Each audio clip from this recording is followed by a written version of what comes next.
ఇప్పుడు ఈ ఎలక్షన్ పరిపాలనలో 175కి 170 సీట్లు పక్కా వస్తాయి. నమ్మకం ఎవరికి ఏమో ఉపయోగపడాల?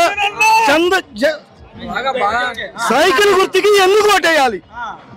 వాళ్ళు ఇల్లు చెప్పినకే వాళ్ళు ఎత్తామంటారు. అందుకనే జగన్కే మళ్ళీ వేయాలి. సైకిల్కి ఎందుకు వేయాలి నేను అడుగుతున్నా. వాళ్ళకి వేసిన పర్లేదు. మళ్ళీ జగన్ ఈ దెబ్బ 175కి 175 పక్క.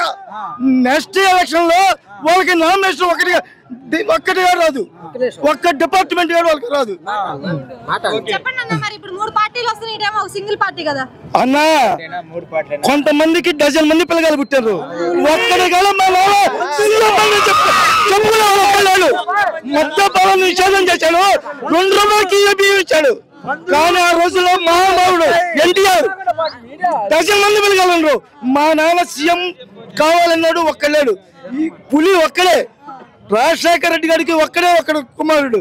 పులిలాగా వచ్చిండు. పులిలాగా ప్రతి ఒక్కరికి ఉపయోగపడుతుంది. అప్పులు ఓకే, నువ్వు చెప్పింది కరెక్టే అమ్మా. అప్పులు కావటానికి కారణం ఇప్పుడు అప్పులైనా అంటున్నా. నువ్వు వచ్చేం చేస్తానంటున్నావు? ఆ పథకాలు ఏమైనా తీసేస్తానంటున్నావు? ఆ పథకాలు ఏం మాట్లాడదు. ఇంతకంటే ఎక్కువ అప్పులు చేస్తావు కనుక నీకంటే అప్పులు చేసి దాచిపెట్టుకున్నాడు లేదు. ఆ అప్పులన్నీ కూడా ప్రతి ప్రజలకి ఇచ్చిండు. ఏ ప్రజలకి లేదో చెప్పను. ఈ ప్రతి కుటుంబానికి వచ్చింది. పాతల్లో కానీ పంపుతుందా? ముందు ఆయన నన్ను చూసుకోమనమ్మా. వాళ్ళ ఇంట్లోది వాళ్ళు చూసుకోమను. వాళ్ళ అన్నని వాళ్ళ తమ్ముళ్ళని తప్పను. వాళ్ళే రాలేదు.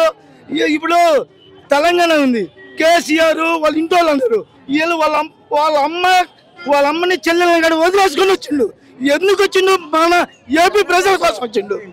ఏపీ ప్రజల కోసం వచ్చిండు. అదండి. సొంత చెల్లెలు అన్నాడు.